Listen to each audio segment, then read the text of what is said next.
नमस्कार प्यारे साथियों, आपके अपने YouTube चैनल पे आपका स्वागत है। जैसा कि कल 14 दिसंबर को सीटेट परीक्षा का पेपर होने जा रहा है, इसके लिए हम आपके सामने महत्वपूर्ण क्वेश्चनों की क्लासेस लेकर रहे हैं, जिनसे आपको क्वेश्चन पेपर में प्रश्न हूबहू देखने को मिलेंगे। जल्दी से साथियों आप हमारे ऐप एस्पिरेट जंक्शन ऐप को प्ले स्टोर से डाउनलोड कर लें।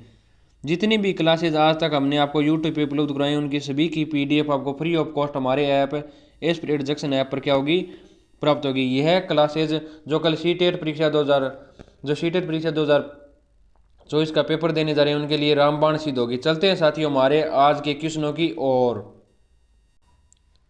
साथियों आज का अपना पहला क्वेश्चन रहने वाला है, शिक्षक का सहानुभूतिपूर्ण तथा कठोर दृष्टिकोण प्रभावित करता है। जो शिक्षक का होता है सहानुभूतिपूर्ण मतलब प्रेमपूर्वक व्यवहार करना तथा कठोर दृष्टिकोण प्रभावित करता है, किसको प्रभावित करता है? तो साथियों इसमें मुख्य रूप से आपका आंसर होगा पहला answer is the correct answer, स्वास्थ्य को। किसको प्रभावित करता है? स्वास्थ्य को प्रभावित करता है। यह क्वेश्चन रीट परीक्षा 2021 में लेवल सेकंड में एक बार पूछा जा चुका है साथियों। चलते हैं साथियों हमारे अगले क्वेश्चन की ओर।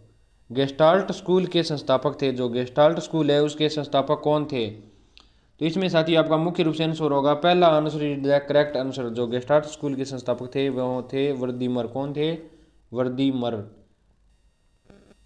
मनोविज्ञान की शाखा जो यह अध्ययन करती है कि लोग पूरे जीवन काल में शारीरिक, संज्ञानात्मक और सामाजिक रूप से कैसे बदलते हैं, कहलाती है। मनोविज्ञान की वह कौन सी शाखा है जो जीवन काल में शारीरिक, संज्ञानात्मक और सामाजिक रूप से लोग कैसे बदलते हैं, यह कहलाती है। तो इसमें आपका आंसर होगा साथियों मुख्य रूप से तीसरा answer is the correct answer, विकासात्मक मनोविज्ञान। क्या कहलाती है? यह विकासात्मक मनोविज्ञान कहलाती है। प्रयोगात्मक विधि में प्रयोगकर्ता डैश डैश को प्रकलित करता है। जो प्रयोगात्मक विधि है इसमें जो प्रयोगकर्ता होता है यह डैश डैश किसको प्रकलित करता है? तो इसमें आपका आंसर होगा साथियों पहला answer is the correct answer, अनाश्रित चर। किसको प्रकाशित करता है, प्रकलित करता है? तो अनाश्रित चर को। किसको? अनाश्रित चर। कोर पाठ्यक्रम निम्नलिखित पर जोर नहीं देता। जो कोर पाठ्यक्रम है यह निम्न में से किस पर जोर नहीं देता? साथियों आपके सामने चार आंसर दिए गए हैं, उनमें से एक आंसर ऐसा है जिस पर कोर पाठ्यक्रम है वह जोर नहीं देता है। तो इसमें आपका आंसर होगा समस्या निवारण पर। पहला answer is the correct answer, समस्या निवारण पर कोर पाठ्यक्रम जोर नहीं देता है। साथियों अगर आप कल सीटेट परीक्षा का पेपर जाने जा रहे हैं तो यह क्लासेज ये क्वेश्चन आपके लिए बहुत ज़्यादा इंपॉर्टेंट रहने वाले हैं, क्योंकि इन क्वेश्चनों के अलावा पेपर को आपको अन्य कोई भी क्वेश्चन देखने को नहीं मिलेगा, ये हमारा आपसे वादा है। शैक्षिक सर्वेक्षण निम्नलिखित में से किस तकनीक का उपयोग करते हैं? जो शैक्षिक सर्वेक्षण है निम्नलिखित में से किस तकनीक का उपयोग करते हैं? तो इसमें साथियों आपका आंसर होगा तीसरा answer is the correct answer, साक्षात्कार। साक्षात्कार मतलब आमने सामने बिठाकर सवाल जवाब करना या इंटरव्यू लेना, ठीक है साथियों, उसे कहते हैं साक्षात्कार। शैक्षणिक उद्देश्यों के लिए ब्लूम की वर्गीकी का ज्ञानात्मक क्षेत्र शिक्षार्थियों में क्या प्रभावित करता है? जो शैक्षणिक उद्देश्यों के लिए जो ब्लूम ने क्या दी थी, एक वर्गीकी दी थी, इसका ज्ञानात्मक क्षेत्र शिक्षार्थियों में क्या प्रभावित करता है? जो शिक्षार्थी होते हैं, जो सीखने वाले होते हैं, उनमें क्या प्रभावित करता है? तो साथियों इसमें आपका आंसर होगा चौथा answer is the correct answer, विचार। क्या प्रभावित करता है? विचार प्रभावित करता है। चलते हैं साथियों हमारे अगले क्वेश्चन की ओर। शैक्षिक मनोविज्ञान निम्न में अधिगम के साथ अधिक संबंध रहते हैं। जो शैक्षिक मनोविज्ञान है निम्न में से अधिगम के साथ अधिक संबंध रहते हैं। तो इसमें आपका आंसर कौन सा होगा? तो इसमें साथियों आपका आंसर होगा दूसरा answer is the correct answer, औपचारिक वातावरण। कौन सा? औपचारिक वातावरण। यह क्वेश्चन साथियों एक बार एमपीटेट में 2019 में पूछा जा चुका है। किसमें? एमपीटेट में, मध्य प्रदेश की जो टेट परीक्षा होती है उसमें पूछा जा चुका है यह क्वेश्चन एक बार। शैक्षिक लक्ष्य उद्देश्यों की वर्गीकी इनके द्वारा दी गई है। जो शैक्षिक लक्ष्यों को प्राप्त करने की जो वर्गीकी है ये किन के द्वारा दी गई है साथियों? तो मुख्य रूप से इसमें आपका आंसर होगा बीएस ब्लूम। किसके द्वारा? बीएस ब्लूम के द्वारा। जो बीएस ब्लूम के द्वारा उद्देश्यों को प्राप्त करने की वर्गीकी की दी गई है।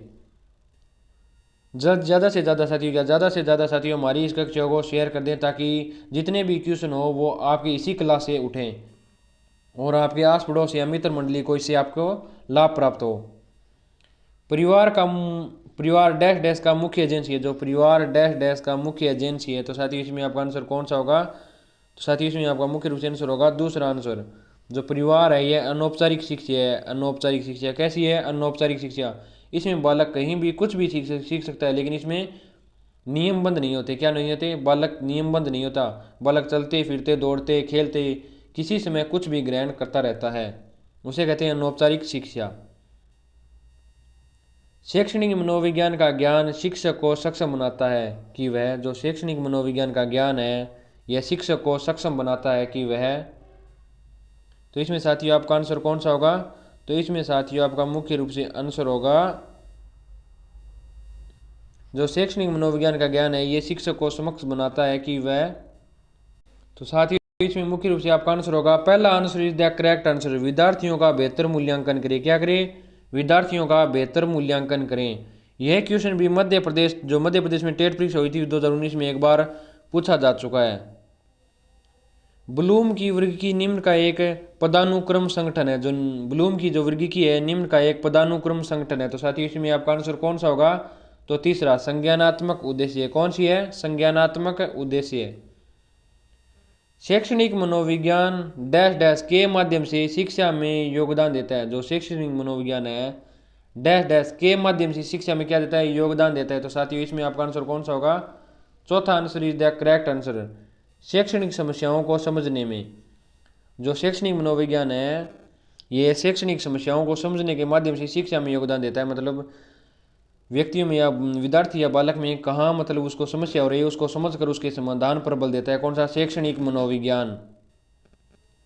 बाल केंद्रित शिक्षा विज्ञान का निम्न अर्थ है। जो बाल केंद्रित शिक्षा विज्ञान का निम्न अर्थ है, जो बाल केंद्रित जो शिक्षा होती है इसका मुख्य उद्देश्य क्या होता है या अर्थ क्या होता है? तो साथ ही इसमें आपका आंसर होगा, बच्चों की आवाज़ों और उनकी सक्रिय सहभागिता को प्रमुखता देना। जो बच्चों की आवाज़ें होती हैं उनकी सक्रिय सहभागिता को प्रमुखता देना। तो तीसरा आंसर साथियों इसमें, तीसरा answer is the correct answer. इसमें कौन सा? तीसरा answer is the correct answer. चलते हैं साथियों हमारे अगले क्वेश्चन की ओर। शिक्षा व्यक्ति का पूर्ण विकास है। किसने कहा था? जो शिक्षा है यह व्यक्ति का पूर्ण विकास है। यह किसने कहा था? एक मतलब से कौन से मनोवैज्ञानिक हुए थे जिन्होंने कहा था शिक्षा व्यक्ति का पूर्ण विकास है? तो इसमें आपका आंसर होगा केमेनियस। कौन थे?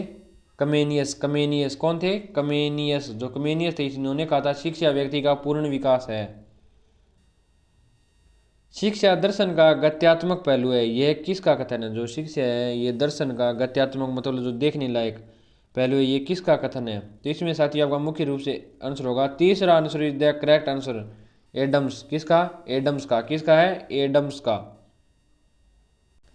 ज़्यादा से ज़्यादा साथियों वीडियो को शेयर करें ताकि आपके जो कल जो साथी मित्र या मित्रगण हैं जो कल सीटेट परीक्षा का पेपर देने जा रहे हैं उनके लिए भी यह क्लास लाभदायक सिद्ध हो। चलते हैं साथियों हमारे नेक्स्ट क्वेश्चन की ओर। किसने कहा कि मनोविज्ञान व्यवहार का धनात्मक विज्ञान है? एकमात्र ऐसे कौन से मनोवैज्ञानिक थे जिन्होंने कहा था कि मनोविज्ञान व्यवहार का धनात्मक विज्ञान है? तो इसमें साथियों आपका आंसर होगा, 2 number answer is the correct answer, Watson. किसने कहा था? वॉटसन ने कहा था कि जो मनोविज्ञान है यह व्यवहार का धनात्मक विज्ञान है। मतलब धनात्मक सकारात्मक एक दूसरे को जो जोड़ता है क्या करता है? एक दूसरे को आगे से आगे जो ये मनोव्यवहार होता है ये आगे से आगे प्लस होता जाता है। क्या होता जाता है? प्लस होता जाता है, मतलब जुड़ता रहता है। बुनियादी शिक्षा एक नई तालीम की मुख्य विशेषता है। जो बुनियादी शिक्षा है नई तालीम की मुख्य विशेषता है। तो इसमें साथियों क्या हो जाएगा?